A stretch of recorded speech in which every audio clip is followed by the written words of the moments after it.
Assalamualaikum warahmatullahi wabarakatuh. Alhamdulillahirabbil alamin wa bihi nasta'in ala umuri dunya waddin sayyidina wa maulana Muhammadin wa ala alihi wa sahbihi ajmain. Rabbi shrah li sadri wa yassir li amri wahlul 'uqdatam min lisani yafqahu qawli amin. Pemirsa Masjid TV, para penonton dan sahabat ngopi dimanapun Anda berada, pertama-tama mari kita panjatkan syukur kita kehadirat Allah Subhanahu wa Ta'ala, yang mana pada kesempatan kali ini kita bisa bersua kembali di acara ngopi ngaji online perkara Islam. Kedua kalinya sholawat dan salam semoga tercurahkan dari Nabi Agung kita Nabi Muhammad SAW. Semoga dengan mahabbah kita kepada baginda Rasul dapat memberikan kemudahan hidup di dunia dan kelak di yaumil qiyamah kita mendapatkan syafaatnya. Amin amin ya rabbal alamin. Pemirsa Masjid TV, para penonton dan sahabat ngopi dimanapun Anda berada, alhamdulillah kita bisa berjumpa kembali di acara ngopi ngaji online perkara Islam, dan pada kali ini kita sudah sampai di episode yang ke-130. Seperti biasa pada kesempatan ngopi kali ini kita atau saya ditemani sahabat ngopi saya, ada Mas Aldi. Assalamualaikum Mas Aldi. Waalaikumsalam warahmatullahi wabarakatuh Mas. Kabarnya pripun iki? Alhamdulillah baik Mas Anis. Baik ya. Ya, Mas Anis sendiri gimana kabarnya? Alhamdulillah baik. Ini Mas Aldi, untuk kali ini ada perbedaan. Ya, apa itu yang beda? Biasanya Mas? itu kita cuman berapa orang toh, ini ada banyak orang. Banyak orang. Nah, mungkin Mas Aldi bisa nyapa ke yang ikut ngopi pada malam ini, monggo Mas. Ya, ini gimana kabarnya teman-teman? Alhamdulillah baik. Nah, ini dari mana? Dari IAIN Kudus. Ya, dari IAIN Kudus Mas Anis. Dari IAIN Kudus. Baru jauh-jauh ke sini hanya pengen ikut ngopi atau ada hal lain? kayak ada hal lain kayak Mas Anis. Ada motif lain di balik itu. Atau jangan-jangan ini fannya Mas Aldi? Enggak Mas Anis, ini fansnya Mas Anis kayak. Oh. Saya kan taruhnya masih sini kan. Mas Anis sini. Terus apa hubungannya ini?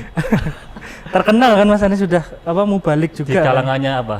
Di kalangan halayak ramai mungkin, di manusia, jin dan lain sebagainya kan juga. Oke, Iya, Mas kan? Aldi, ini menarik. Tadi dengan ngomong tentang mubalik, berarti itu ada kaitannya dengan dakwah gitu Mas ya? Iya, ada kaitannya dengan dakwah Mas. Kira-kira itu dakwah hari ini tuh menurut Mas Aldi itu seperti apa? Mungkin dakwah hari ini ya Mas. Hari ini kan hari Jumat ya. Kan ada dakwah itu di tadi ya? Iya, Jumat tadi ya? ada khutbah juga kan. Itu termasuk dakwah juga? Ya, itu termasuk dakwah juga. Terus mungkin juga dakwah-dakwah itu sekarang mungkin memang mulai berubah sih Mas Anis. Berubahnya mungkin karena zaman itu juga mulai berubah. Ya, dinamis ya. Jadi kita mungkin perlu strategi-strategi yang fresh gitu loh bahasanya. Jadi nggak monoton. Kadang kan kita hanya terpaku sama satu pola aja. Yeah. Kita nggak mau mengikuti zaman mungkin. Zaman itu ya.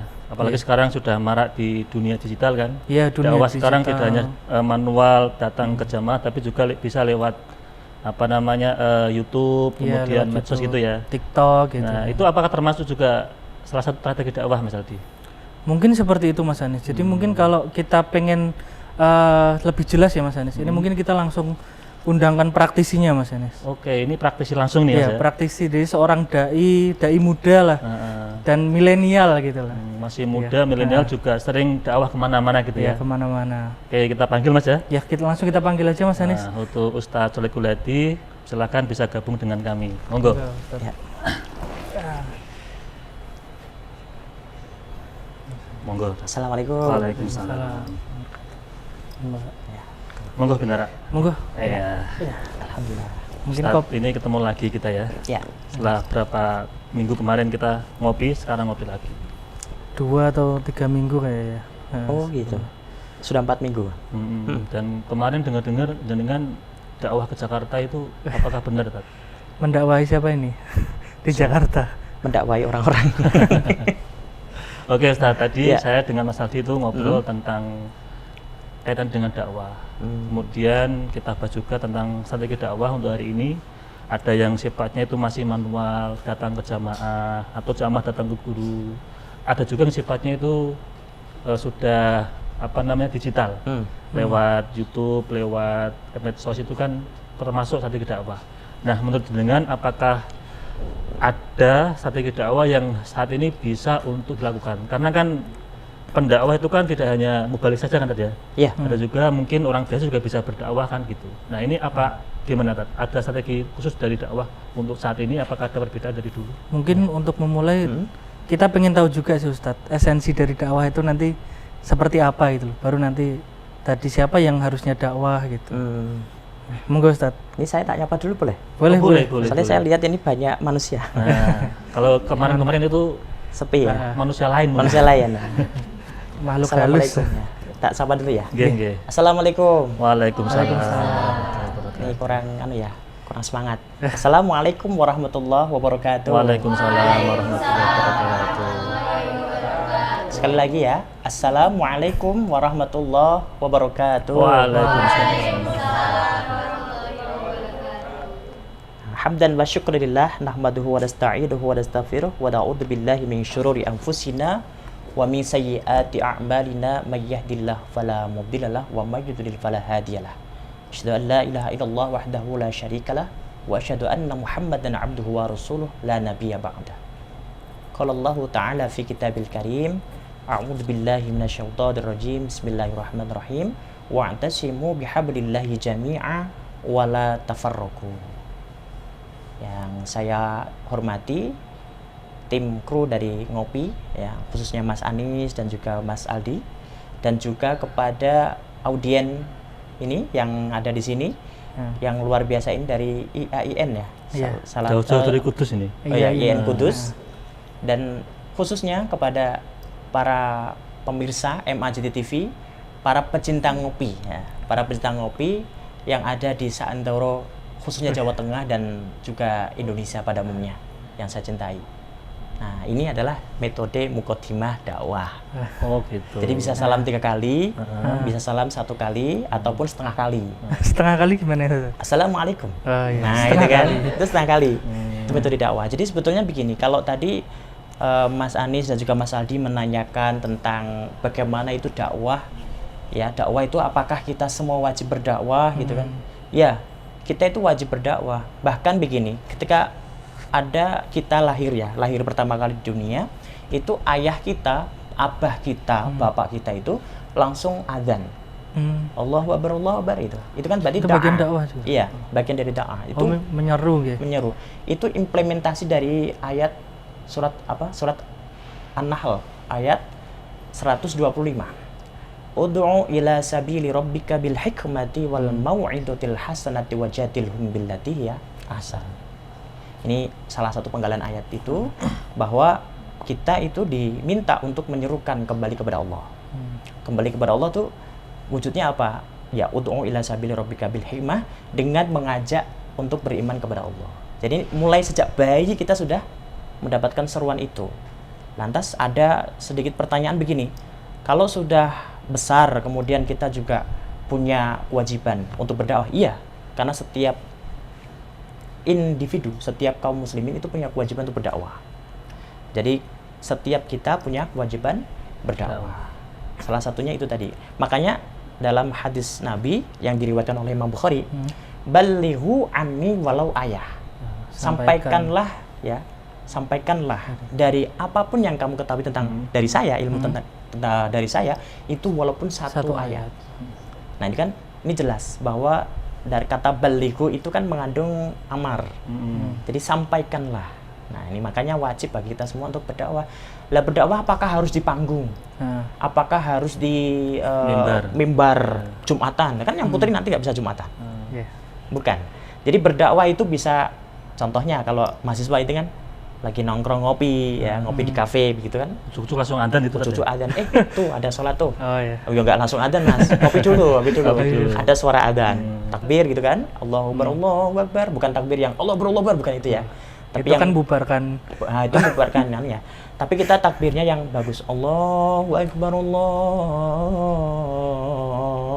Akbar. Nah, itu adzan. Suaranya harus bagus. Harus bagus. Adzan tuh kalau suaranya bagus juga kan. Ya sedikit lah ya. Kalau adzan tuh ya yang bagus suaranya, biar yang dengar pun juga semangat gitu. Ya, semangat untuk bergegas untuk bergegas ke masjid. Bahkan mengingatkan kepada temannya, ayo kita ke masjid, itu loh udah adzan. Kan begitu. Dan kalau adzannya Allahu Akbar, Allahu Akbar, Allahu Akbar, kan nanti orang, loh ya apa ini? Tapi kalau yang azannya lemes gitu gimana? Adzannya lemes. Biasanya kan orang-orang tua gitu yang azan. Allah, ya itu bisa jadi. Tapi yang ketika ada suara adzan, lantunan adzan, ini kita bisa berdakwah juga kepada teman. Ayo kita kita sholat maghrib itu sudah. Itu termasuk dakwah. Itu termasuk dakwah yang sederhana. Balighu anni walau ayah gitu. Balighu anni walau ayah. Terus kemudian begini, apakah dakwah itu hanya untuk kaum muslimin saja? Ya, itu Nah, gimana? ini kan pertanyaan juga menurut saya pertanyaan klasik. Iya. Karena pertanyaan ini sudah pernah ditanyakan sejak dulu tahun 2002. 2002. Nah, sejak saya jadi mahasiswa juga. Saya masih kecil itu, Ustaz. Udah lahir belum? Udah tuh. Oh, udah. Saya jadi mahasiswa itu ada pertanyaan begitu. Dakwah itu apakah untuk umat Islam saja? Apakah boleh juga untuk yang non-muslim? Non-muslim, iya. Apakah kita dakwah harusnya kan untuk yang non-muslim? Iya. Dakwah itu untuk setiap umat manusia. Dakwah itu untuk setiap umat manusia. Jadi kalau kepada setiap umat manusia kita berdakwah, ya memang ayat ud'u ila sabili rabbika itu juga bisa diperlakukan di situ. Ila sabili rabbika, menuju jalan Tuhan. Allah. Jalan Tuhanmu itu Allah Subhanahu wa taala. Jadi yang belum ke jalur Allah kita ajak. Tapi kan kita nggak bisa begini. Kita masuk gereja, maaf ya. Iya. Assalamualaikum, ayo kita kembali kepada Allah ya. Nanti kita dicekal satpam, security. Kemudian kalau kita ke kelenteng misalkan, ini agama salah, ini sesat. Yang betul adalah Islam, itu kita nggak boleh juga karena Indonesia kan. Berarti harus ada Bhinneka Tunggal perbedaan Ika. ketika kita berdakwah dengan muslim atau non muslim. Kita berdakwahnya itu niatkan berdakwah untuk setiap umat manusia. Walaupun kapasitas kita berdakwah itu ada di forum internal umat Islam. Contohnya begini, saya diundang ngisi pengajian Ya, ya. di panggung. Itu saya niatkan dakwah untuk setiap umat manusia. Hudal linnas. Ya, terus. Sampaikan kepada seluruhnya. Walaupun di situ hanya umat Islam. Walaupun itu ada majelis taklim. Tapi kita niatkan itu. Loh, kok kita niatkan begitu? Ya, karena perintah Allah, ud'u ila sabili rabbika bil hikmati wal mau'izatil hasanati wajadilhum billati hiya ahsan. Terus saya juga punya motivasi ketika berdakwah. Maaf ya, bukan amplop, Mas. Jangan salah loh. Tapi isinya tadi ya. Oh, ya. Bukan juga, maksudnya enggak ya? kalaupun dikasih alhamdulillah.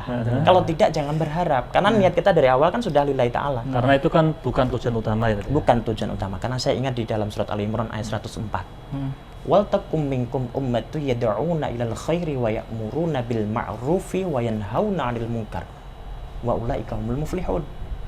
Jadi hendaknya itu kita itu ada satu kaum yang bisa memerintahkan kepada kebajikan dan melarang kepada kemungkaran. Kan kenapa? Karena mereka ini nanti jadi orang yang beruntung. Artinya Allah sudah memberikan garis pahala.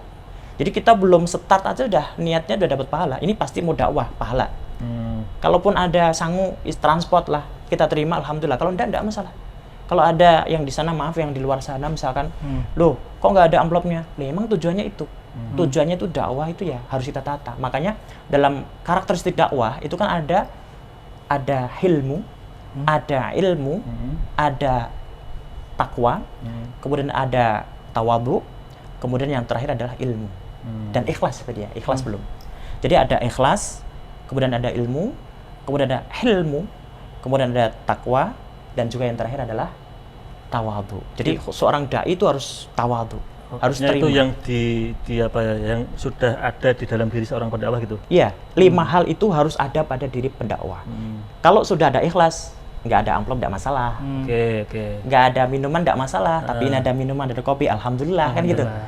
Nggak ada diminum, buah. Ustaz. Oh, nggak ada buah memang ya, nggak masalah gitu. Ada kue, nanti bisa dimakan ya. Itu juga alhamdulillah. Artinya itu bukan tujuan utama. Bukan gitu, tujuan utama, karena karakteristik kita sudah terbangun, harus ada itu 5 hal tadi. Termasuk tawadhu. Kenapa harus tawadhu? Tawadhu itu ketika ada masukan, ada kritikan, ya. cara berdakwah kita terima. Welcome, kita terima. Kemudian setelah itu, kita harus takwa juga, jelas. Karena seorang dai itu harus takwa. Harus menyeru kepada Allah gitu kan. Pertama menyeru kepada Allah, dia harus juga sudah di situ gitu kan. Jangan sampai kita bilang Kamu tapi sholat, kita nggak tapi melakukan. belum- nggak sholat sendiri kan. Betul, lima taquluna ma la taf'alun kabura maqtana indallahi an taquluna ma la taf'alun. Jadi kalau kita menyampaikan tapi kita nggak melakukan kan sama saja. Sama saja ya. Iya. Omong kosong gitu ya. Omong kosong ya. Oh iya betul, omong kosong. Ini bisa. itu kan tadi kan dakwah secara formal ya. Artinya ada mubalik, kemudian diundang ke pengajian, atau ke forum-forum ilmiah gitu. Kemudian kalau yang non formal ketika kita mungkin tadi di kampus nongkrong, kemudian di tempat-tempat nongkrong lain, itu apakah juga bisa jadi media dakwah? Dulu zaman Rasulullah itu ada metode dakwah. Yang pertama itu adalah ceramah. Jelas Rasulullah selalu berceramah, lalu kemudian muncul hadis-hadis yang diriwayatkan. Terus yang kemudian yang kedua itu adalah face to face. Face to face itu kalau di zaman ini itu namanya liqa. Liqa. Jadi kayak halaqah 4 ya. orang 5 orang kemudian dicuci otak. Bukan cuci otak, maksudnya dikasih Pemahaman doktrin-doktrin tentang tentang Islam yang benar, gitu kan. Jangan menyesatkan orang lain gitu, jangan ya, tapi dikasih pemahaman yang benar. Tahlil boleh gitu, misalkan begitu ya.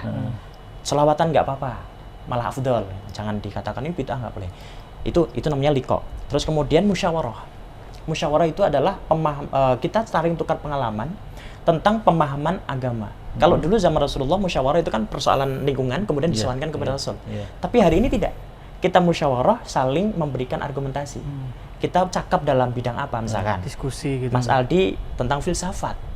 Nah, filsafat dia nanti ada Ibnu Rushd, ada Al-Farabi, Ibnu Sina misalkan. Dia ambil aja.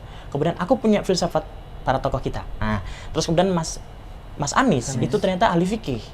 Dia ternyata bahas kitab fikih yang ringan aja lah, kitab Wadih atau Mubadil Fikih ya. Jadikan satu, bagaimana korelasi gitu antara ibadahmu sholat secara syariah yang benar dengan filosofi yang disebutkan oleh para tokoh. Ini namanya musyawarah. Itu bagian dari dakwah, metode dakwah. Tongkrongan kita tuh benar-benar ada manfaatnya. Ada manfaatnya. Jadi hanya sebatas ngerasani orang. Gitu. Ya, jadi tidak lagi masalah. Kita ngerasani bukan ngerasani yang keburukan ya. Tujuannya evaluasi tentang agama kita. Misalnya mau ini gimana kok yang di daerah sana kok Islamnya kok agak kendo ini. Ya kita bahas yuk. Kamu punya argumentasi dari mana? Ini dari filosofi ini kan gitu. Kemudian ada juga metode dari Rasulullah tadi, selain ceramah, kemudian ada liqa ya, kemudian ada musyawarah, itu ada beliau memberikan contoh mengorbankan harta bendanya untuk ibadah, untuk kegiatan agama.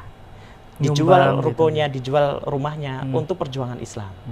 Itu zaman Rasulullah. Jadi hari ini harus dijual itu, kalau punya ruko dijual gitu Mas. Ya udah harus begitu maksudnya kan, artinya waktu itu memang nggak ada yang pilihan lain. Tapi kalau ini kan banyak narasumber donatur ya, donatur semua, jadi orang kaya semua ini bisa sumbangkan untuk agama. Jadi bisa untuk jadi media dakwah bagi para agniya untuk harta-hartanya itu tadi. Artinya seorang agniya yang tidak paham betul tentang agama, yang tidak bisa berceramah, itu bisa berdakwah dengan hartanya. Kemudian juga ada islah ya. Jadi kalau ada permusuhan atau apa, perselisihan kita disamakan, dijadikan satu, untuk kemudian didamaikan. Untuk didamaikan. Itu zaman Rasulullah. Dan yang kelima adalah uswah, teladan. Rasulullah memberikan teladan, maka ada istilah buku profetik ya. Pendidikan profetik dan sebagainya itu kan pendidikan yang berdasarkan percontohan atau teladan dari Rasulullah. Dan ini ada beberapa hal. Jadi seorang dai itu harus bisa memberi uswah juga dong. Misalnya begini, seorang dai yang punya pengalaman pribadi yang kemudian bisa diceritakan kepada audien atau jamaah. Yang sebut saja ini ada Ustadz Hanan yang kemarin baru baiat. Ini kan sering menyampaikan pengalaman pribadinya. Ini kemarin baru ketemu jenengan ya? Ketemu saya di ini Masjid Al-Ikhlas. Ada yang lihat tuh YouTube-nya? Enggak ada. Oh, enggak ada. Nah, saya lihat. Oh, lihat ya. Di sana itu beliau memberikan ini contoh pribadinya.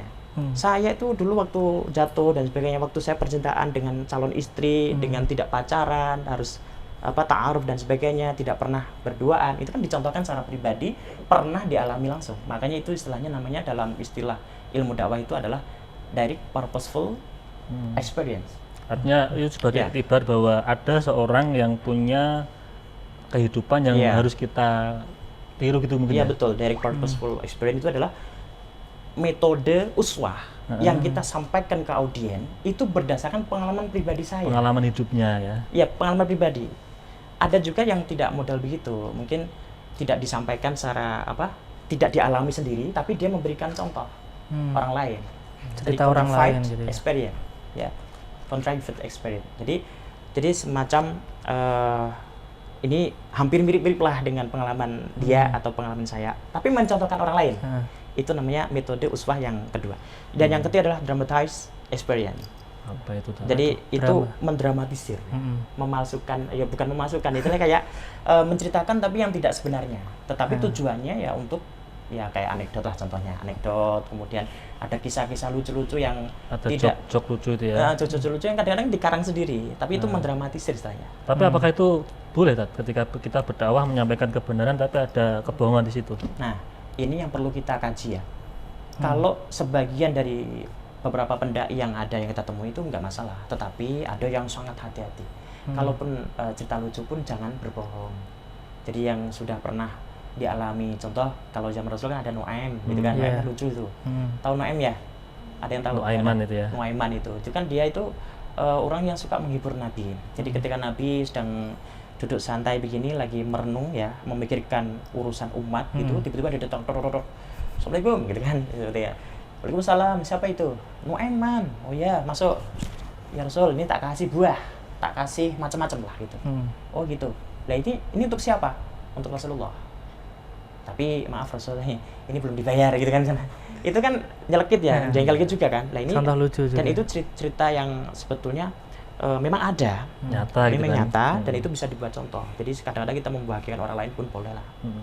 Terus kemudian ada teori juga, ya ini kan bagian dari public speaking ya.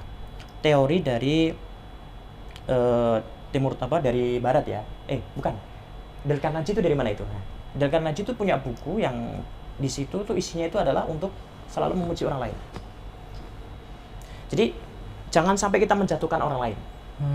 Kalau kita menyampaikan ke orang lain, berarti menyampaikan yang baik-baik saja. Misalkan orangnya nggak terlalu cantik, kita bilang cantik sekali ibu, gitu ya. Cantik sekali mbak, jilbabnya bagus ini. Walaupun nggak cantik. Walaupun nggak cantik gitu. Apalagi kalau cantik. Wah, Mas Aldi kok sekarang kelihatan langsing sekali. Gitu. Ya itu nyata. Ini kan kelihatan, maksudnya kalau Itu orang kelihatan memuji tapi menjatuhkan maksudnya. Iya. Jadi sekilas itu kalau saya melihat, ya saya menyampaikan ini, kemudian ada yang lihat audien itu kan, wah fitnah, gitu kan. Misalnya ya. Iya. Itu boleh enggak?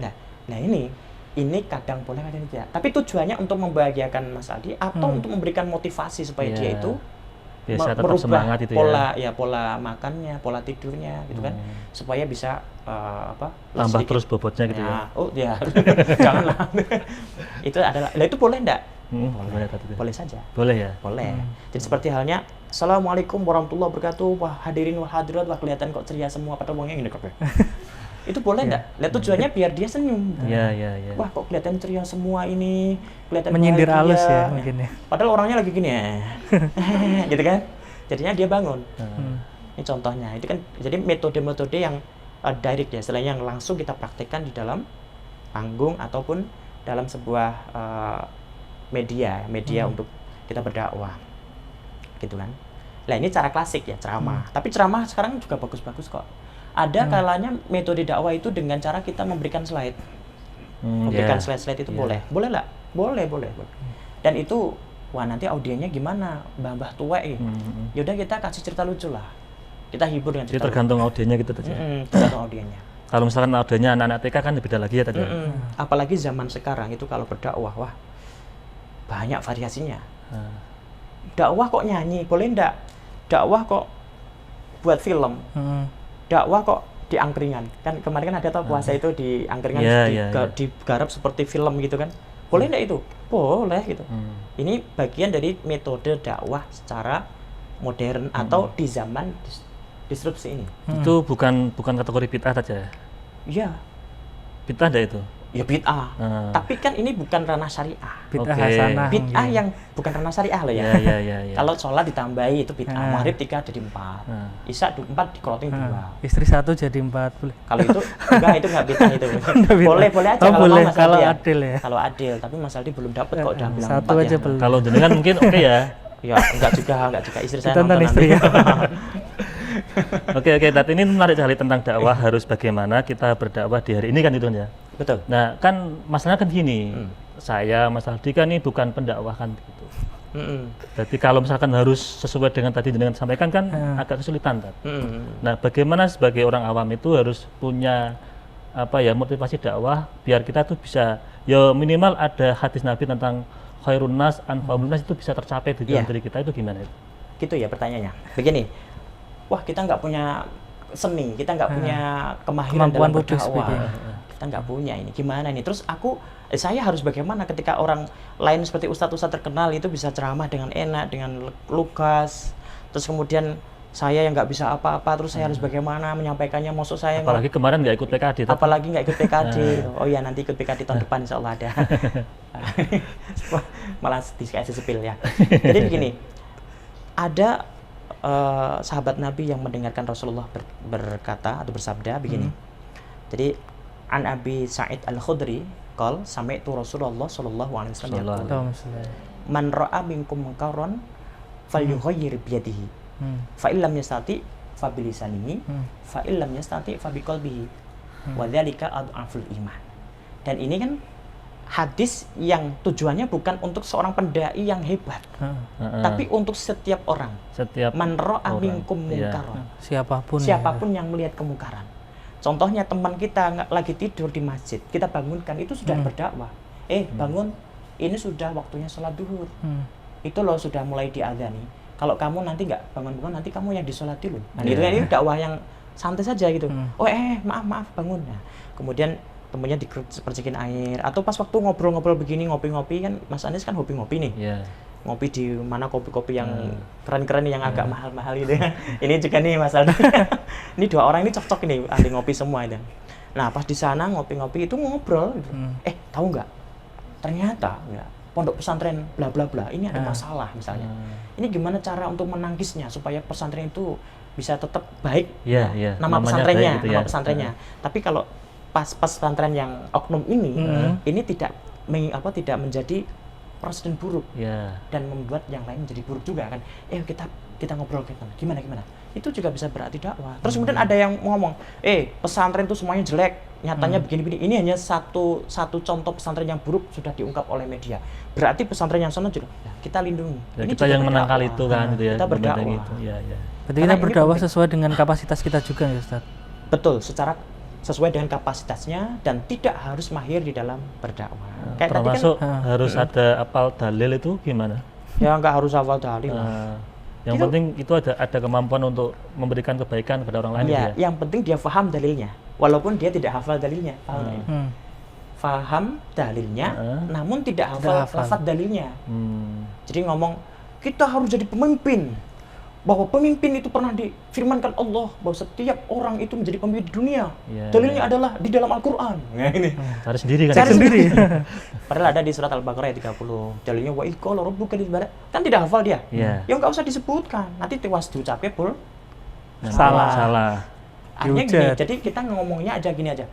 Sesuai dengan firman Allah bahwa setiap manusia menjadi khalifah. Oh ya, udah mantap semua orang. Tat, mohon maaf Tat, kalau langsung begitu kan nanti yang kita jagongi lari Tat. Nah, artinya kan apalagi kita ngomong soal orang awam ya, nongkrong di mana itu kan. Kemudian tahu-tahu langsung firman Allah bla bla bla bla kan mereka jadi takut itu kan. Ya. Dan mungkin ada bahasa lain yang untuk bisa menyampaikan dakwah dengan santun, tapi juga mereka juga bisa masuk itu yang lebih ringan. Yang lebih ringan itu kan gini, setiap orang saat ini, anak-anak, kemudian remaja, apalagi yang abg-abg itu ya, itu lagi senang-senangnya adalah HP. Dia lagi paling semangat bagus-bagusan HP. RAM kamu berapa sih? RAM kamu 4 atau 8 atau 15 ini. Ada yang RAM 15 ada? Udah ada. HP-mu apa? Kan itu kan lagi HP-an bagus-bagusan. Apalagi yang Apple Pro itu kan wah gitu. Wah, keren padahal pada itu. Artinya setiap orang itu punya HP. Baik itu muda maupun tua. Maka kita harus berdakwah lewat media sosial. Gini, kita copy paste aja lah. Ada kata-kata mutiara dari seorang ulama. Ustaz Al-Quladi, copy paste gitu kan. Kirimkan di media sosial. Itu termasuk dakwah. Atau kalau misalkan kita lebih kreatif, ini kan ada tim kreatif nih. Kali-kali lah Maju TV bikin film. Nah, mumpung ada teman-teman banyak, ada talent kan itu bisa dibuat. Misalkan kita bikin film yang kekinian, tapi tujuannya adalah ada unsur dakwah. Contohnya misalkan ini. Nah, ini kan orang lebih cenderung memahami dakwah itu dengan cara diperagakan lewat film atau lewat istilahnya peran gitu kan. Karena kadang-kadang orang diceramai itu malah ngantuk gitu. Saya tuh kalau Jumatan ya khutbah itu ngantuk. Bukan, khutbah kok nggak ngantuk.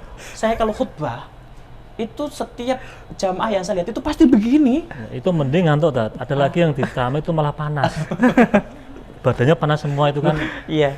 Mungkin dia ngantuk karena dia kan udah terlanjur panas, kupingnya tutup langsung dia tutup. Jadi kan akhirnya susah. Dakwah ternyata yang lebih efisien kadang-kadang itu cukup dengan melihat peran. Bikin film. Jadi mencontohkan langsung gitu ya, lewat media sosial atau lewat media lain itu ya. Betul. Film atau mungkin di medsos itu kan ya Tat ya. Itu bisa dilakukan karena ketika kaula muda atau anak-anak ini kan suka lihat yang melihat apa tampilan-tampilan Iya, di media iya, itu. iya. Atau kalau tidak begini, kita kasih lagu-lagu religi. Contoh lagu-lagu religi kan misalkan lagu tentang kasidah, dunia melulu, harta melulu, ini misalkan contoh ya, hingga kehidupan akhirat terlupa. Jadi nanti story-nya fotonya Mas Aldi, tapi lagunya itu gitu ya. Lagunya itu. Suaranya Pak Solihul tapi. Akhirat melulu, tapi ada peragaan. Akhirat Iya. melulu, sholat dulu, sholat terus. Ibadah melulu, dunia terlupa. Kayak di sini ada peran di belakangnya itu ternyata nggak ada kerjaan. Akhirnya apa? Ada lapar gitu kan.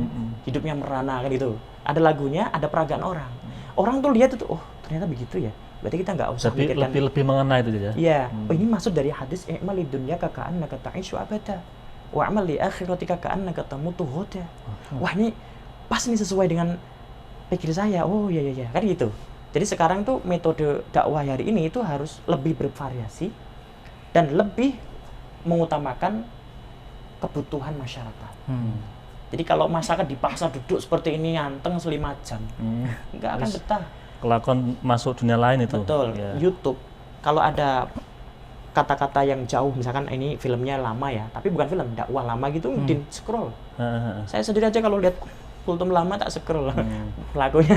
Berarti ini mbak-mbak ini sama gitu kan. Ya, Kalau lihat betul. lebih Ya, baik paling lihat 1 menit, 2 menit gitu ya. 1 menit 2 menit next aja gitu. Maka kalau ada peran itu kan part 2 dong gitu kan. Karena Betul tadi ya tertarik itu ya, ingin betul itu. lanjutannya apa gitu kan. Iya, part 2 dong. Sudah dikasih part 2, part 3 dong gitu kan. Tapi isinya dakwah. Iya, iya, iya. Gitu loh. Oke, tadi ini menarik sekali, tapi sebelum lanjut kita akan jeda iklan yang melewat dulu. Oke.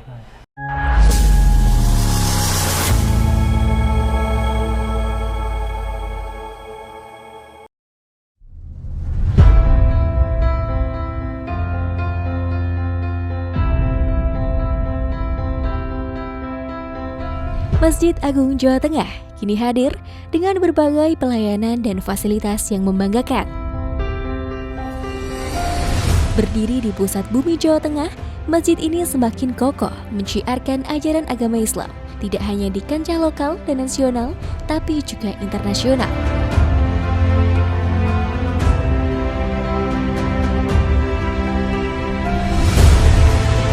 Mengikuti perkembangan dan kebutuhan masyarakat, Masjid Agung Jawa Tengah mempersembahkan sebuah lokasi yang mengantarkan, lokasi yang membekali untuk ibadah yang suci, manasik haji dan umroh Masjid Agung Jawa Tengah.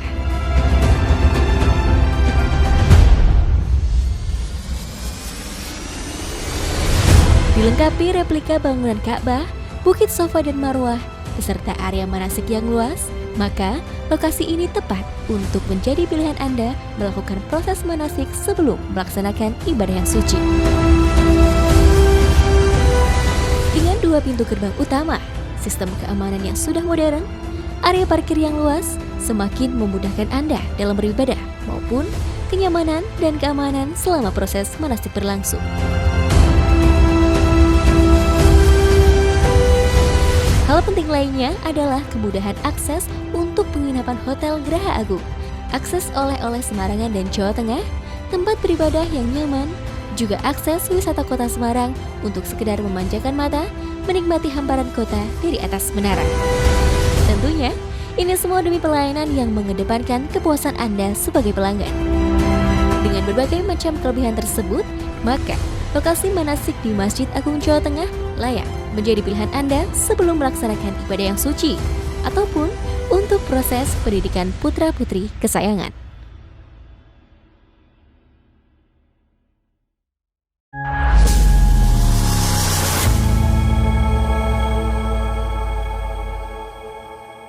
Pemirsa Majati TV, para penonton dan sahabat ngopi dimanapun Anda berada, kembali lagi bersama kami di acara ngopi ngaji online perkara Islam. Ini masih bersama Ustadz Solikul Hadi. Nah, Ustadz tadi menarik tentang bahas bagaimana strategi dakwah di era kekinian itu kan. Ya, betul.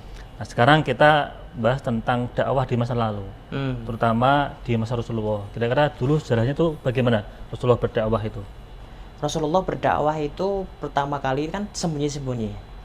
Jadi belum boleh menyebarkan secara floor gitu awalnya ya. Terus kemudian akhirnya ada yang sangat terbuka yang kemudian mendapatkan perlawanan dari para kafir Quraisy pada saat itu. Tidak ada perang, tidak ada. Jadi waktu itu Rasulullah berdakwah dengan lembut, dengan lemah lembut. Pada awalnya seperti itu. Pada awalnya seperti itu, karena kan memang perintah Allah ya, Rasulullah itu biar berdakwah tidak dengan cara yang keras. Seperti yang disebutkan di dalam surat Al-Imran ayat 159. Fabima rahmatin minallahi lintalahum walau kunta faddan ghalidul qalbi lang faddu min hawlik, kan gitu. Al-ayah, jadi panjang ayatnya. Itu kan fabima rahmatin minallahi lintalahum, Rasulullah itu menyampaikan dengan cara yang lintalahum. Apa itu, Tat? Linta itu halus ya, yang begitu enak didengar. Kita dengan lintah kita ya. Ya, fabima rahmatin minallahi lintalahum. Jadi bukan dengan kekerasan gitu. Nah, ketika Rasulullah hijrah, nah ini ketika hijrah ke Madinah itu mulai menyusun kekuatan kaum muslimin di sana yang kemudian bisa membela diri, bukan perang loh, bisa membela diri. Maka pada saat itu kafir Quraisy ingin menyerang Islam, maka Rasulullah siap siaga dengan menyiapkan pasukan untuk menghalang atau menangkis gitu. Jadi Rasulullah perang kan tidak untuk berdakwah kemudian saya harus menyerang mereka supaya mereka berislam semua. Kemudian awalnya kan tidak untuk kuat-kuatan, tapi tidak untuk membela diri. Betul, gitu. Untuk membela diri. Jadi selama 23 tahun itu Rasulullah tidak pernah diperintahkan untuk berdakwah dengan cara yang menggunakan peperangan. Jadi kalau misalkan sekarang ada yang bilang dakwah itu ya berjihad, harus perang, itu nggak benar, itu kurang benar lah.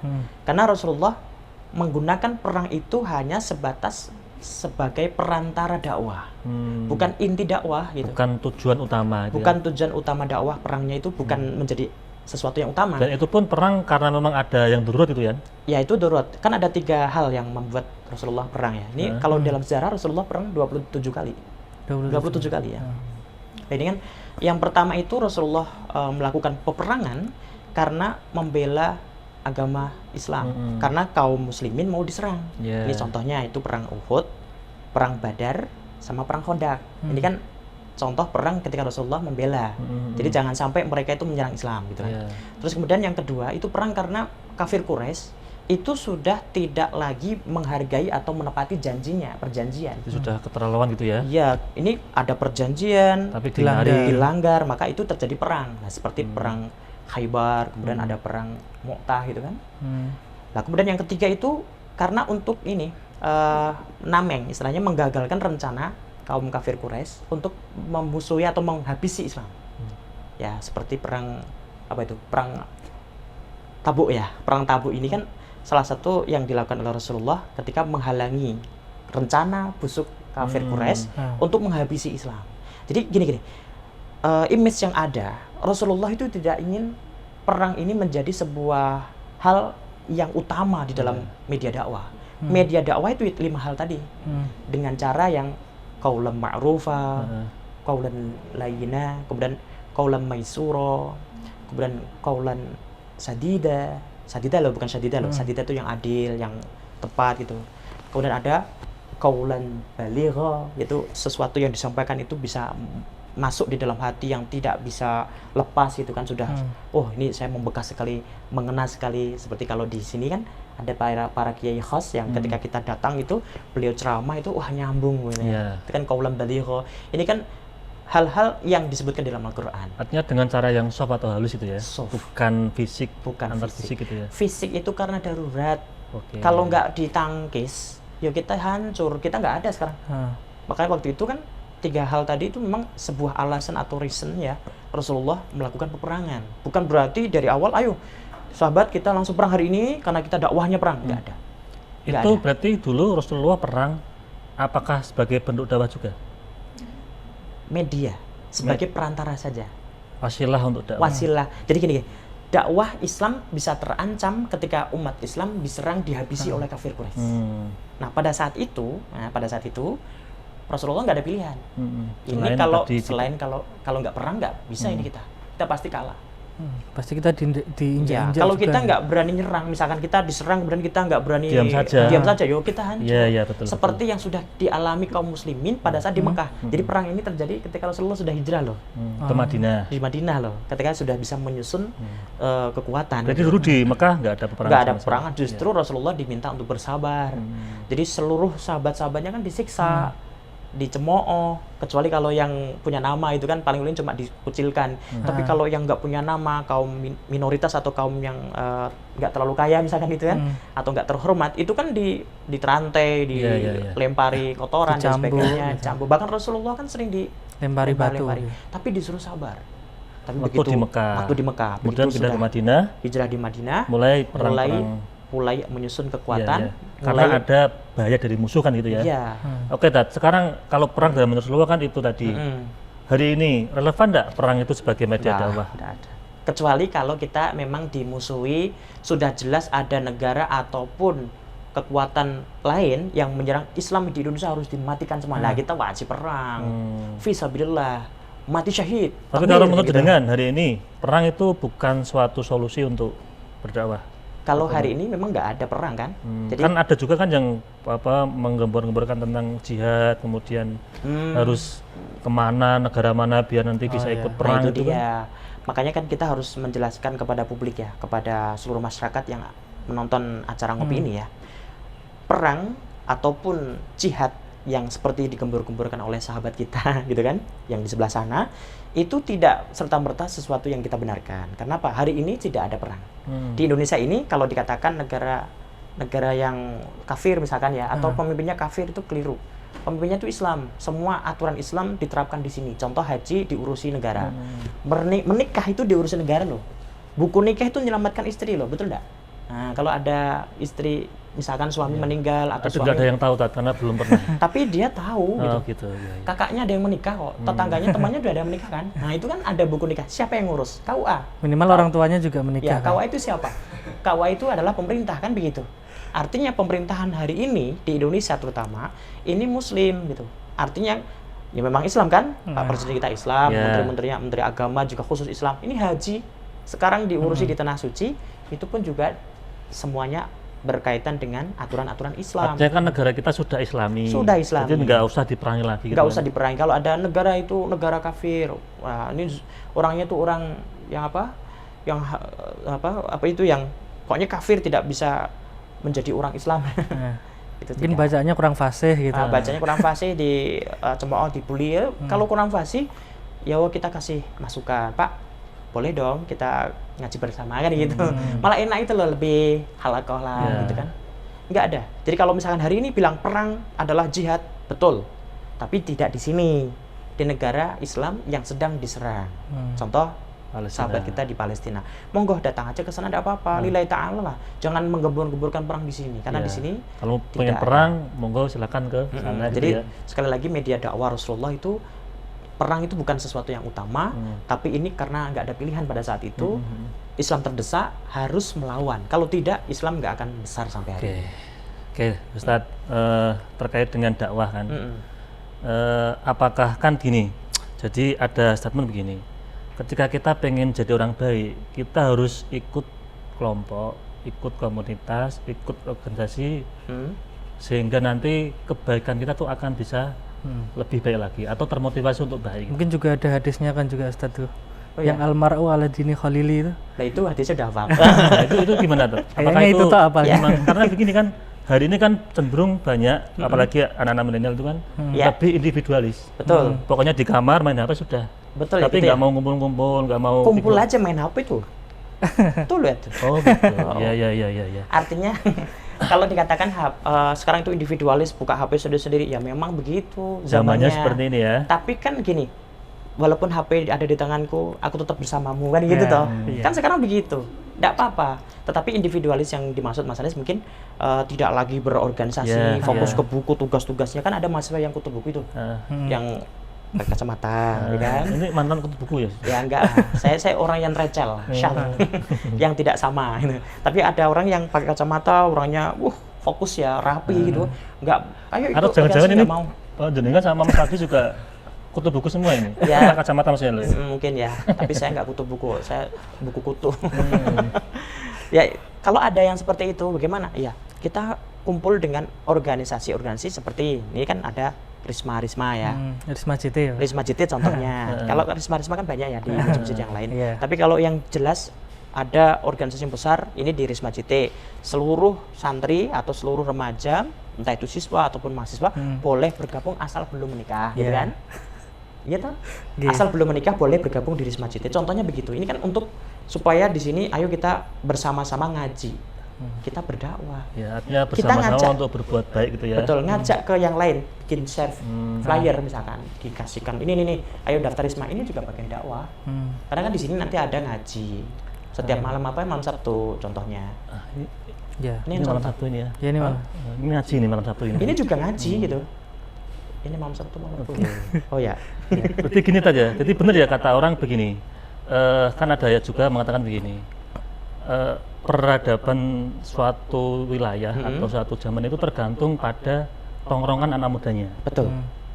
Nah, anak mudanya nongkrong tapi mbahnya mbah tentang percintaan, berarti peradabannya itu.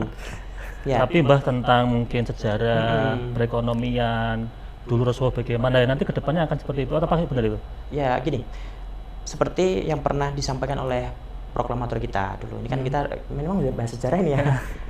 Bung Karno dulu pernah bilang, berikan aku 10 pemuda, akan aku guncangkan dunia. Betul nggak? Betul ya? Nah, betul ya. Kasihan yang nomor 11 tak.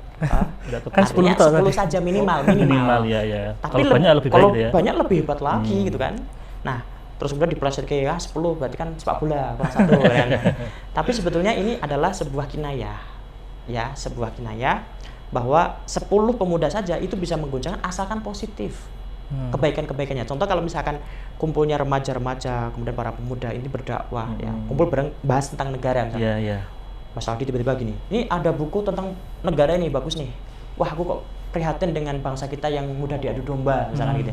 Kan ini kan memikirkan negara. Berarti kita nggak boleh dong mudah diadu domba. Kan gitu contohnya. Kemudian kalau saya misalkan kumpul dengan teman-teman saya, ada Ustadz Burhan Ali, kemudian ada Ustadz Adib. Ahmad Adib, kemudian ada Ustadz Rubai, Ya Khairul Amin belum. Kiai Khairul Amin dan saya yang Saya 5 pernah ikut orang. kan, Dad? Ini kan kumpul-kumpul terus ngopi di mana-mana lah, di kafe-kafe ya. Nah, ini hafal kafenya. Ini bukan ngomongin yang lain-lain, kita bahas tentang dakwah kita. Iya. Apa sih rencana kita selanjutnya? Maka kita bikin buku dakwah. Kita nanti mau ada seminar dakwah lagi tanggal 9 contohnya di mana di Masjid Agung atau di kantor PCNO nanti Ya, ada. ya. Ini contohnya seperti itu. Artinya kita memikirkan kumpul tapi tidak memikirkan hal yang negatif. Yang muda-muda, mahasiswa-mahasiswi ini contohnya, ini kalau kumpul ya bahasanya gimana tugasnya beres nggak? Ayo kita bantu. Nah gitu loh. Kalau Ya. gitu mending kadang Oh, enggak. kumpul tuh kan apalagi tempat-tempat malam gitu kan. Itu untuk pelampiasan mereka kan repot juga itu. Tempat malam kalau Misal lagi misalnya, galau atau apa gitu terus. ke- tapi Kebut. tempat malam kan ada yang bagus kan. Iya. Maksudnya tidak pesta-pesta seperti itu kan. Iya. Jadi misalkan ada di kafe mana duduk situ, yaudah kamu fokus di situ, colokan laptop atau apalah atau tabnya gini, kemudian dibahas apa ya, nulis gitu kan. Kumpul bareng-bareng ngopi, biar keren. Iya. Kita nggak ketinggalan. Tapi yang dibahas penting. Gimana? Iya, iya. Jangan hanya komersil, jangan hanya konsumtif. Artinya yang di situ yang kita bahas ngopi-ngopi tok malah yang dibahas, wah kopi ini kurang enak yang di acara ngopi misalkan gitu ya. Wah kopinya enak yang di sana, malah yang dibahas ngopi kan yang tidak jelas itu. Tapi yang dibahas adalah perkara bagaimana kita bisa berperan aktif sebagai khairun nas anfa'un nas di masyarakat. Remaja-remaja nanti pas kurban misalnya harus dimaksimalkan nyembelih kabeh. Maksudnya yang meluk ngelenti kabeh ra ketang daging katut. Ini kan bagian dari pemikiran yang positif. Ya, artinya biar nanti ke depan itu generasi kita atau bangsa kita menjadi bangsa yang benar-benar punya peradaban yang baik gitu ya. Pertama itu, yang kedua bisa tertata dengan baik. Orang yang berorganisasi itu akan terbiasa dengan penataan, kemudian manajemen itu baik. Tapi kalau nggak pernah organisasi, maka dia bilang, alah sepenting ini, yang penting begini, yang penting. Contoh kalau kurban, panitia kurban, orang yang biasa di organisasi saat muda, ketika dia jadi panitia kurban di masa tua, dia nanti akan, karena sudah terbiasa di organisasi, akan menata dengan urut tertib. Karena sudah pernah kan gitu ya. Sudah pernah. Tapi yang nggak pernah berorganisasi di waktu muda, maka ketika dia menjadi panitia, ya sakarpe, sepenting ngono, nggak usah bersih lah, nggak usah dibagi ini, nggak usah. Berarti itu minta dikorbanin mungkin orang. Ya, ada. Orangnya datang. Nggak tahu ini. Oh, nggak ada. Tapi bukan ini mudah semua. Maksudnya yang di sana-sana itu Iya, kayak iya. gitu, okolnya yang besar. Padahal ya karena dia nggak pernah organisasi, nggak pernah diskusi, Iya. nggak pernah mendapat kritik, akhirnya yang terjadi adalah Yang penting saya. Egonya itu ya. Egonya itu lebih tinggi. Oke. Tuh. Nah ini Mari, tadi Ustadz. tentang apa kurban juga kan kita juga bersosialisasi di masyarakat juga ya Ustadz. Ya. Nah dakwah itu juga terutama di masyarakat ya Ustadz. Itu bagaimana Ustadz? Kita harus Terutama dengan tetangga itu harus baik. Jadi kalau berbagi kurban, kasihkan tetangga dulu lah. Dzawil kurba. Maka kata Nabi, ya, man yu'minu billah wal yaumil akhir falyukrim jarahu. Ditambah lagi, man yu'minu billah wal yaumil akhir falyukrim dhaifahu. Jadi ada dua yang perlu dihormati ketika kita di masyarakat. Yang pertama adalah tetangga dekat. Depan rumah, kanan rumah, kiri rumah, belakang rumah. Yang dekat dengan sekitar kita itu yang perlu kita hormati. Kita kasihi, kita saling berbagi makanan. Walaupun termasuk tidak kurban. saudara. Walaupun tidak saudara. Oke. Karena bisa jadi saudara itu malah Jauh. gitu. Jadi tetangga-tetangga dekat itu yang tapi tetangga senengannya ngerecoki kok Pak. Sukanya ngerasani saya gitu. Ada mahasiswi keluar, malam-malam mahasiswi keluar gitu. Padahal pengen ikut ngopi gitu ya. Padahal ikut ngopi contohnya ini. Kan ini kan karena mereka nggak tahu. Kita jangan benci dong gitu. Nanti kita jelaskan lah, maaf Pak atau Bu, ini kita lagi ada kajian ngopi di MAJT. Contohnya begitu. Ya kita harus bersabar karena kita harus bisa lebih membaur dengan tetangga kita. Termasuk kurban yang kemarin kita lakukan. Ini kan berbagi dengan tetangga. Kita hitung dulu. Wah, ini tetangga dulu lah. Jadi dakwahnya itu dakwah bilhal. Iya. Langsung berbagi. Misal kita masak apa terus kita berbagi juga gitu. Kita masak nasi, kemudian di situ ada kikil ya, masakan kikil itu kan enak toh. Udah pada makan kikil toh. Pas waktu besar kemarin ya. Ya kikil kemudian dibagi-bagi satu bungkus tonggo-tonggo yang dekat dulu. Kalau sisa yang agak jauh lagi. Sisa lagi sekampung. Jadi diutamakan yang dekat-dekat. Yang dekat-dekat dulu loh. Masuk tetangga sebelah sana, gang sebelah udah dikasih Nah, depannya malah masalahnya kan enggak. kadang hari ini orang-orang itu begini kelompok-kelompokan. Oh. Kalau nggak kelompoknya berarti nggak ikut atau nggak dibagi. Kalau itu kan terjadi repot. seperti itu jangan ditampakkan. Misalnya begini contoh, kita lagi nge-gap, artinya ini klaster kita Punya masalah khusus ya. lah. Aku jengkel sama ini misalnya. Tapi dia ngasih makanan, jangan kita taruh di depan, jangan kita buang. Kita masukkan ke dalam, kita makan. Kalau kita nggak mau, anak kita yang makan. Kalau anak kita nggak boleh, istri kita yang makan. Kalau istri kita nggak boleh, kita kasihkan ke saudara kita. Tapi Jangan ditampakkan. Ya, artinya jangan ditampakkan bahwa kita nggak baik sama Betul. mereka itu ya. Jangan kita tolak pemberian mereka karena walaupun mereka menjengkelkan, ini adalah bagian dari yukrim jarahu. Kita ambil, kita makan. Oke. Bahkan kita makan di situ, wah enak banget ya, gitu. Memang enak gitu kan. Padahal dengan hati kan mungkin. Jengkel kan. Ya itu. Oke, mungkin Mas Aldi ada pertanyaan. Mungkin pertanyaan kita ke teman-teman dulu gitu. Oh iya, ini ada yang ngetir banyak ya. yang mau Monggo bertanya silakan. gitu. Oh iya, Monggo. silakan. Silakan. Sebelumnya izin bertanya. Ya. Assalamualaikum warahmatullahi wabarakatuh. Waalaikumsalam warahmatullahi wabarakatuh. Perkenalkan saya Naila dari IAIN Kudus. Mau izin bertanya sama Pak Ustadz. Jadi begini Pak, kan zaman sekarang ini banyak sekali lebaran ya dakwah melalui media sosial. Banyak sekali para pemuda itu berdakwah melalui aplikasi-aplikasi ya seperti yang sekarang teman-teman udah banyak tahu gitu. Nah terkadang itu kan banyak yang remaja gitu ya yang berdakwah. Nah dia menyampaikan tentang hal-hal yang terkait dengan keislaman gitu. Namun pada saat dia menyampaikan hal tersebut ketika berdakwah itu kan banyak sekali netizen gitu ya, orang menyebutnya netizen. Itu ada yang berkomentar buruk terkait hal yang disampaikan itu. Kayak mungkin banyak yang netizen bilang, Allah emang itu benar apa yang disampaikan, Allah emang itu sesuai sama Al-Quran atau hadis. Kan kadang seorang remaja yang menyampaikan itu ada yang enggak sesuai dalilnya atau gimana gitu. Bagaimana pendapat Ustadz terkait hal tersebut? Kurang lebih seperti itu. Terima kasih. Mungkin itu dulu, Oh, itu Ustadz, dulu. dijawab dulu. Ya, baik, saya jawab dulu ya. Ada seorang remaja, kemudian seorang pemuda lah ataupun pemudi membuat status dakwah, Iya. ya kan? Ini banyak, Banyak kan bahkan kadang ini ikut ini jadi ustadz gitu kan. Assalamualaikum ya di media sosial gitu. Media sosial banyak kan, ada sebutkan nggak nih? Ya, sebutkan aja, ada Facebook, ada YouTube, ada TikTok, ada Instagram, ada Snack Video, ada Twitter, apalagi? Micet. Ada. Kok micet? Bukan. Micet saya nggak tahu. Curiga saya kita. Iya. Nah, nggak apa-apa ini yang intermezzo. Jadi mereka itu berdakwah dengan cara mereka. Anak muda kan gitu, kata-katanya muda. Hai guys, misalkan jangan nongkrong dulu kalau memang belum sholat, misalkan gitu. Sholat dong gitu. Atau mungkin yang cewek bilang, cowok, kamu ganteng deh kalau Jumatan, misalkan gitu kan. Itu kan cara-cara muda yang gaul gitu kan. Terus ada juga dakwah yang memberikan kata-kata hikmah, misalkan. Ini nanti kalau orang melaksanakan sholat duha 4 rakaat dapat pahala ini, 8 rakaat dapat pahala ini, ya begitu. Kemudian ada yang nyeletuk di komen, bener nggak itu? Jangan-jangan itu hadisnya do'if, misalkan gitu kan. Lah si pemuda atau si pemudi nggak paham, aduh do'if apa ya? Nggak pernah ngaji mustalah hadis, nggak pernah ngaji ulumul hadis. Wah, ini bingung. Nggak usah digomeni, biarkan saja.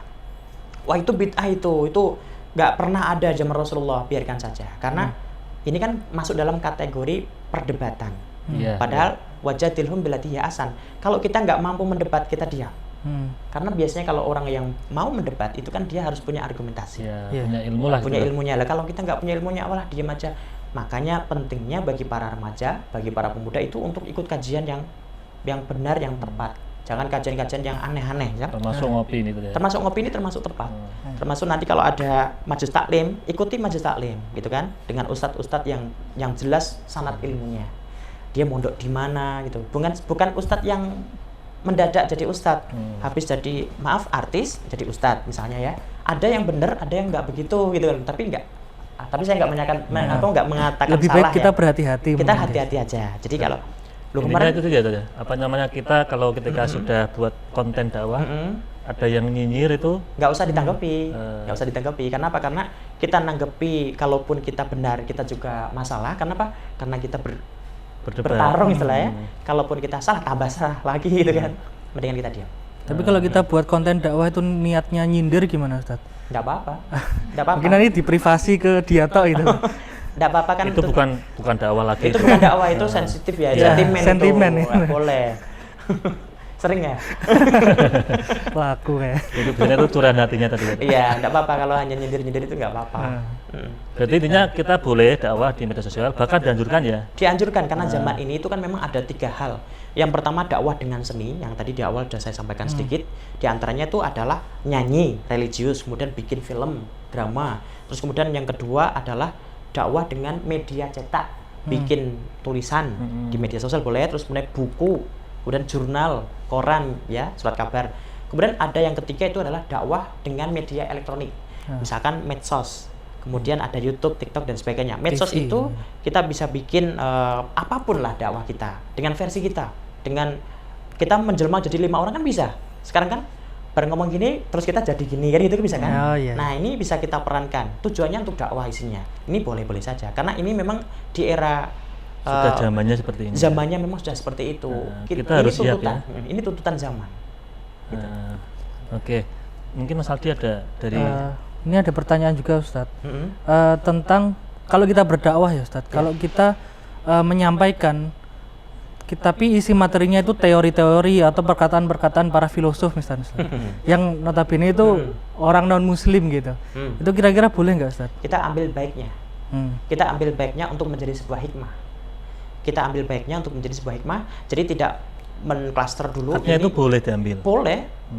Nilai baiknya kita ambil. Kayak misalkan ilmuwan dari Eropa itu kan banyak yang non muslim kan. Pertama kali kita sampaikan dulu zaman Plato misalkan begini. Enggak apa-apa, sampaikan aja. Karena memang zaman Plato itu Rasulullah belum lahir. Jadi kalau misalkan Plato kafir, ya siapa tahu bukan ya, bukan kafir. Ya siapa tahu enggak kafir kan. Lagian sing ngafir kayak emang delok Plato kapan di mana Tapi kan ada yang mengatakan ini jadi Nabi itu kan banyak, walaupun yang dimana itu 25. Siapa tahu tadi mungkin salah satunya filosof. Itu filosof mungkin. Nabi itu kan jumlahnya banyak, 14.000 kan lebih. Hanya 25 aja yang kita imani gitu ya. Dan lebih sedikit lah kayak Nabi Khidir, ada Nabi Syith gitu. Dan ada Nabi Luqman. Macam-macam itu kan nabi-nabi yang tidak masuk dalam 25. Jadi kita harus husnuzon juga nggak, Ustadz, tentang para filosof dan lain sebagainya gitu. Iya. Dan kita ambil yang baik-baiknya juga. Gitu. Kita ambil yang baiknya, karena udah telanjur baca bukunya banyak gitu kan. Tapi tidak apa-apa, karena gini, walau bisin. Jadi Rasul pernah mengatakan utlubul ilma walau bisin. Itu kan kata walau bisin ini kan berarti walaupun itu di negara yang bukan negara Islam. Ya, betul. Jadi kita boleh mengambil secara Boleh. tersirat ilmu. seperti itu. Secara Bu. tersirat adalah Bukan berarti kita harus ke Cina. Ya itu satirnya seperti itu kan. Jadi nggak harus ke Cina. Jadi artinya dari negara yang bukan Islam atau dari tokoh yang bukan Islam itu silahkan dipelajari. Maka lahirlah seperti Al-Farabi, Ya, lahirlah Ibnu Ibnu Sina, seorang dokter. Ini kan Ibnu berawal Rus, dari ya. mempelajari filosof-filosof dari Yunani. Al-Ghazali juga pernah belajar di Ya, situ. termasuk beliau itu. Termasuk nih Mas Aldi lagi sedang intens belajar itu. Nggak apa-apa, nanti kapan-kapan diskusi lah gitu. Oke, Tat, ini berhubung waktu sudah habis, Ya. mungkin ada closing statement untuk para pemirsa dan para jamaah di sini terkait dengan tema malam ini, dakwah Ya. milenial. Ya baik, saya hanya menyampaikan sedikit. Begini, setiap individu itu ada kewajiban untuk berdakwah. Ya, sesuai dengan firman Allah di dalam surat An-Nahl ayat 125. Ud'u ila sabili rabbika bil hikmati wal mau'izatil hasanati wajadilhum billati hiya ahsan. Kemudian ada juga fadilah dan faidahnya berdakwah. Seperti sabda Rasulullah SAW, man dalla ala khairin falahu mithlu ajri fa'ilih. Barang siapa yang menunjukkan kebenaran atau kebaikan kepada orang lain, maka dia akan mendapatkan apa yang sudah didapatkan oleh orang yang melakukan tadi. Karena dia sudah mengajari. Dan itu tidak mengurangi sedikit pun pahalanya dari orang yang sudah melakukan tadi. Ini hadis riwayat Imam Muslim. Artinya dakwah itu sebetulnya banyak manfaatnya. Salah satunya adalah pahala nanti di akhirat. Termasuk di dalam firman Allah di dalam surat di wal takum minkum, ya, Al-Qur'an itu wal takum minkum ummatu yad'una ilal khairi wa ya'muruna bil ma'rufi wa yanhauna 'anil munkar wa ulaika humul muflihun. Ini adalah ciri, ya, muflihun, ya, orang yang beruntung adalah orang yang rajin berdakwah, gitu kan. Jadi tidak ada ruginya berdakwah itu, walaupun yang mendengarkan itu bosan sama kita, bahkan mereka sampai bilang yang penting dengerinlah daripada saya nggak mau dengerin, atau saya nggak mau dengerin lagi karena udah bosan gitu. Tetap kita berdakwah, balighu anni walau ayah, dan teruslah berdakwah sampai Allah katakan, hei kamu saatnya kembali. Mungkin itu yang bisa kita sampaikan. Kurang lebihnya mohon maaf. Wallahul muwaffiq ila aqwamit thoriq. Wassalamualaikum warahmatullahi wabarakatuh. Waalaikumsalam warahmatullahi wabarakatuh. Terima kasih Ustaz Solikulati. Ya. Mas Aldi ada tambahan? Cukup Mas Anis. Atau ada mau juga closing statement untuk pemirsa? Nggak ada tuh Mas, bukan kapasitasnya ya. Oke, pemirsa MCT TV, para penonton dan sahabat ngopi dimanapun Anda berada, demikian ngopi pada episode kali ini. Saya selaku host, apabila banyak salah, mohon maaf yang sebesar-besarnya. Akhirul kalam, assalamualaikum warahmatullahi wabarakatuh. Waalaikumsalam warahmatullahi wabarakatuh.